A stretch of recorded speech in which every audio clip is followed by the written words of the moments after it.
இந்த காலத்தில் நம்ம நிறைய சிட்டிகளை கேள்விப்பட்டிருப்போம், நிறைய சிட்டிங்களை நம்ம போகணுன்னு ஆசைப்பட்டிருப்போம். ஆனால் பல வருஷங்களுக்கு முன்னாடி ஒரு சிட்டியை அதுவும் நிலத்துக்கடியிலே கட்டி வச்சுருக்காங்க. டெரிங்கியூ அண்டர் கிரவுண்ட் சிட்டி, இதுதான் அந்த சிட்டியோட பேர். இன்றைக்கு வரைக்கும் அந்த சிட்டி ஒரு டூரிஸ்ட் ஸ்பாட்டாக தான் இருக்குது. நீங்கள் இன்றைக்கி வரைக்கும் போனாலும் அதை பார்க்க முடியும். இந்த சிட்டியில் 2000 பீப்புளுக்கு அங்கே வாழ்ந்ததாக சொல்லப்படுது. அந்த சிட்டிக்குள்ளே நிறைய ஃபெசிலிட்டிஸ், நிறைய வசதிகளோடு தான் அதை கட்டியிருக்கதான் சொல்லப்படுது.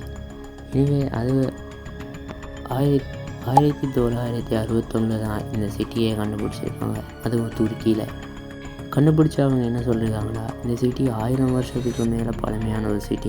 இன்றைக்கி வரைக்கும் கூகுளில் சர்ச் பண்ணி பார்த்தீங்கன்னா அதை பற்றி நிறைய இன்ஃபர்மேஷன் கிடைக்கும். இந்த சிட்டிக்குள்ளே நிறைய பீப்புள் வாழ்ந்துருக்காங்க, நிறைய விஷயங்கள் அதுக்குள்ளே செஞ்சு தான் வச்சுருக்காங்க. இன்றைக்கி வரைக்கும் அந்த சிட்டி ஒரு மைண்ட் ப்ளோவிங்காக இருக்குது. ஏன்னா அந்த சிட்டிக்குள்ளே அனிமல்ஸ் எல்லாம் கூப்பிட்டு போயிருக்காங்க. அதுக்குள்ளே ஆக்சிஜன் எல்லாம் வரதுக்கு மாதிரி நிறைய வேர்ஸ், நிறைய மெத்தட் பண்ணி தான் வச்சுருக்காங்க. இனிமேல் இந்த வீடியோ ஒரு இன்ஃபார்மேட்டிவ் இருந்துச்சுன்னா சப்ஸ்கிரைப் பண்ணி சப்போர்ட் பண்ணுங்கள். இனிமேல் இந்த மாதிரி வீடியோஸ் போகணும்னா சப்ஸ்கிரைப்